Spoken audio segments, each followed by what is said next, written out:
کے بعد آپ کے علم میں ہے کہ تقریباً 3 سے 4 مہینے کے ساتھ وہاں ہمارے ساتھ مسائل چل رہے تھے جو انفرادی طور پہ بھی آپ سب کے علم میں ہیں اور اجتماعی طور پہ بھی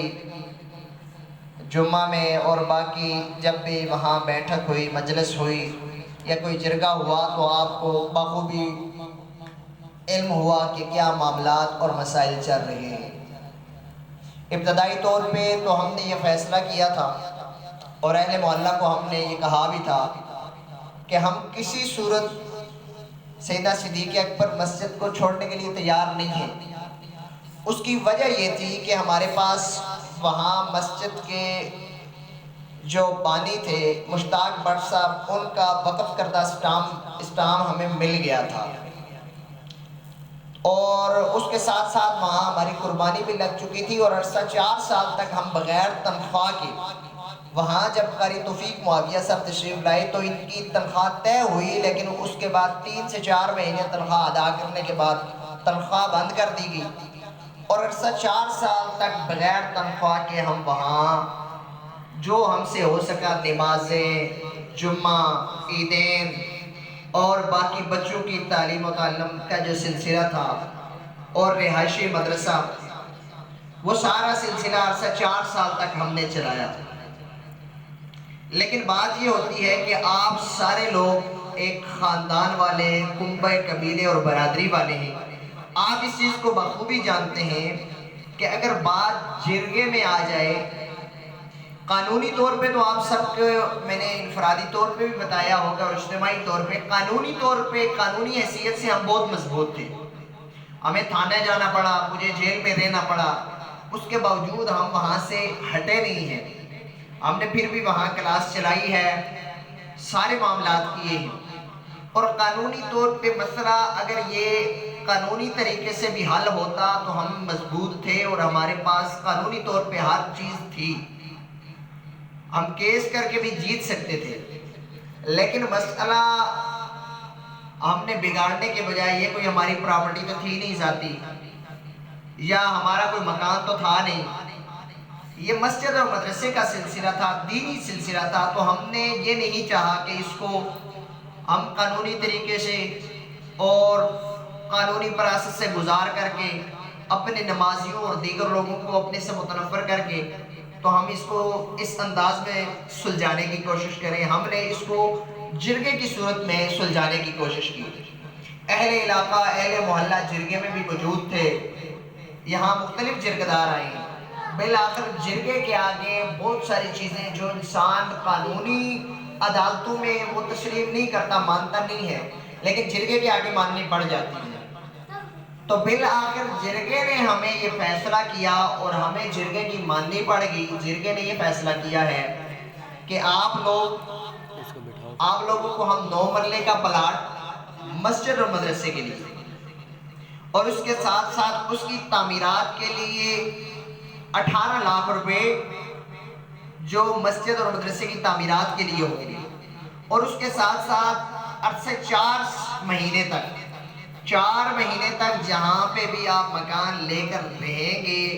اپنا مدرسہ جاری رکھیں گے، تو اس 4 مہینے کا رینٹ جو جگہ کا ہوگا وہ بھی ہم ادا کریں گے۔ یہ 3 شرائط ہیں، دوبارہ میں عرض کر دیتا ہوں۔ ایک یہ کہ 9 مرلے کا مسجد مدرسے کے لیے پلاٹ ہمیں جرگہ دے گا، ہم نے براہ راست نصیر یا جمیل بٹ صاحب کے ساتھ براہ راست بیٹھ کے معاملات طے نہیں کیے، یہ ثالث جرگہ بنے ہے اور جرگے ہی نے کہا ہے کہ جرگہ ہمیں دے گا، براہ راست ان سے لے کے دے گا، لیکن ہمارے ان کے ساتھ معاملات نہیں ہیں، اب ہمارے معاملات جرگے کے ساتھ ہیں، تو یہ آپ حضرات کو اہل محلہ جو ہیں یا ہمارے یہ اس کیس میں اس معاملات میں ہمارے ساتھ جو کھڑے رہے ہیں ان کو یہ چیز بتانا بہت ضروری ہے۔ تو 9 مرلے کا پلاٹ جو مسجد اور مدرسہ کے لیے، وہ یہ سامنے یہ پلاٹ ہے، یہ قاری عطارحمان صاحب کا تھا اور یہ انہوں نے وقف مولانا عطارحمان صاحب کو کیا ہوا تھا، اور مولانا عطارحمان صاحب نے اس کو عرصہ 4 سال تک دیکھ بھال کی ہے، اس کی BBC کروائی ہے۔ قاری عطارحمان صاحب کس انداز میں یا وزیر کا کس انداز میں مولانا عطارحمان صاحب کو راضی کرتا ہے، ظاہر سی بات ہے ان کا خرچہ یہاں ہوا ہے، باقی معاملات ہوئے، یہ اس جرگے کا مسئلہ ہے۔ تو وہ جرگہ یہ پلاٹ بھی ہمیں لے کے دے گا، اس کے ساتھ ساتھ 18 لاکھ روپے تعمیر کے لیے لے کر دے گا، اور عرصہ 4 مہینے تک جس مکان میں ہم مدرسہ چلائیں گے اس مکان کا، تو ابھی مدرسہ اس مکان میں چل رہا ہے تو اس کا رینٹ بھی جرگہ ادا کرے گا۔ یہ ساری چیزیں جب جرگے نے سامنے رکھی اور جرگے نے فیصلہ کیا آپ یہاں سے جائیں اور وہاں نئی مسجد آپ تعمیر کر لیں، مدرسہ تعمیر کر لیں، تو ہمیں پھر میں نے آپ کو جیسے عرض کیا ہے جرگے کی ماننی پڑتی ہے، تو پھر ہمیں جرگے کی ماننی پڑی، ہم وہاں سے آگے ہیں۔ لیکن آپ لوگ ہر موقع پہ ہمارے ساتھ کھڑے رہے ہیں، یہ بات یاد رکھیں۔ یہ ظاہر سی بات ہے اس محلے کے آپ لوگ ہیں تو اس محلے کے لیے یہ مسجد تعمیر ہوگی، مدرسہ تعمیر ہوگا۔ اگر خدا نے خواستہ ایسا ہوتا ہے کہ جرگدار اپنی بات سے ہٹ جاتے ہیں اور 4 مہینے بعد، ویسے تو ہم اس کا کام بہت جلدی شروع کروانے والے ہیں، تو 4 مہینے تک کا ہمارا وقت ہے۔ اگر اس بات سے جرگدار ہٹتے ہیں تو آپ لوگ یہ بات یاد رکھیں کہ ہم جھکنے اور بکنے والے نہیں ہیں، یہ بات آپ نوٹ بھی کر لیں۔ اگر کسی ساتھی نے یہ بات ریکارڈ کرنی ہے وہ ریکارڈ بھی کر لیں۔ اس دورانیہ میں اگر جرگہ ہمارے ساتھ ہم گڑبڑ کرتا ہے تو آپ یاد رکھیں جیسے پہلے ہم اس مسجد میں کھڑے رہے ہیں، اب پھر بھی جرگے کی ہم نہیں مانیں گے، ہم دوبارہ اسی مسجد میں جا کے بیٹھ جائیں گے اور پھر سے وہیں پہ ہم مدرسہ شروع کریں گے، وہیں پہ ہم جمعہ بھی شروع کریں گے، نماز بھی شروع کریں گے اگر جرگہ اپنی بات سے ہٹتا ہے۔ یہ بات آپ یاد رکھیں۔ آپ یہ نہ کہیں کہ ہم ان مولوی حضرات کے ساتھ کھڑے ہوئے اور انہوں نے جرگے کی مان لی تو اب یہ وہاں سے آگے، یہ بات یاد رکھیں ہم یہاں آپ کے لیے مسجد تعمیر کروائیں گے۔ اگر یہاں مسجد تعمیر نہیں ہوتی، جرگہ اپنی بات سے ہٹتا ہے، دوبارہ جتنی وہاں قوتیں آ کے کھڑی ہو جائیں، میں نے آپ کو کہا کہ قاری صاحب کو تھانے جانا پڑا، مجھے جیل جانا پڑا، ہم آپ لوگوں کے لیے پیچھے نہیں ہٹے۔ آپ اگر وہاں گولیوں والے آ کے کھڑے ہو گئے، بم والے کھڑے ہو جائیں، یہ رستہ ہمارا روک کوئی نہیں سکتا۔ اسی صدیق اکبر مسجد میں ہم دوبارہ چلے جائیں گے، وہاں بڑی سے بڑی قوت آ کے ہمیں روک نہیں سکتی۔ انتظامیہ آئی تھی، تھانہ آیا تھا، شاید آپ لوگوں کے علم میں ہو، تھانے والے بھی ہمیں وہاں جانے سے روک نہیں سکے۔ نہ اس مسجد کو وہ سیل ہم کرنے دیں گے اور نہ اس مسجد کو ہم دوبارہ چھوڑیں گے اگر جرگہ اپنے فیصلے سے ہٹتا ہے۔ تو لہذا آپ حضرات ہم پہ یقین رکھیں تو انشاءاللہ یہاں پہ ہم مسجد اور مدرسہ تعمیر کروائیں گے اور جلد سے جلد تعمیر اس کا کام اس کا شروع ہو جائے گا۔ تو آپ حضرات کو بلانے کا ایک مقصد یہ تھا کہ آج ہم اس مدرسے میں باقاعدہ انشاءاللہ العزیز دوبارہ سے کلاس شروع کر رہے ہیں۔ نادرے کے جو محلے کے بچے آتے ہیں وہ یہیں آ کے پڑھیں گے،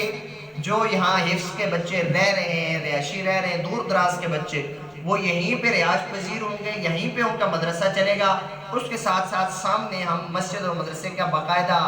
آغاز کر کے وہاں ہم تعمیراتی کام شروع کروائیں گے، اور یہ جتنے بھی معاہدے جرگے نے کیے ہیں وہ ہم پورے کروائیں گے۔ اگر جرگہ پورے نہیں کرتا معاہدہ اور اپنے بات سے ہٹ جاتا ہے تو دوبارہ سے ہم اسی مسجد میں چلے جائیں گے، وہیں پہ ہماری کلاس شروع ہو جائے گی۔ ٹھیک ہے انشاءاللہ۔ اب آپ لوگ اس بات پہ تسلی سے ہیں، یہ ضروری تھا، ظاہر سی بات ہے، ہر بندہ ہم سے پوچھ رہا تھا۔ اب آپ لوگوں نے بھی یہ ہمیں اختیار دیا تھا کہ جرگہ جو بات کرتا ہے، اگر ہم عدالت اور کچہری کا رخ کرتے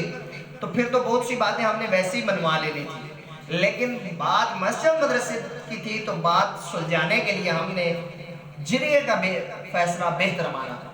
اگر بات ذاتیات کی ہوتی تو پھر ظاہر سی بات ہے تھانہ اور کچہری اور عدالتیں اسی لیے بنی ہیں، لیکن بہتر یہ ہوتا ہے کہ ہم جرگے کا فیصلہ مان لیں۔ یہی فیصلہ جو میں نے آپ کے سامنے بیان کر دیا یہی ہم نے مانا ہے، اور امید ہے جرگہ اپنے فیصلے پہ قائم رہے گا، اور آپ حضرات کے لیے یہیں پہ محلے میں ایک نئی مسجد، جس طرح رحمان مسجد مولانا عطا الرحمان صاحب ہیں، اس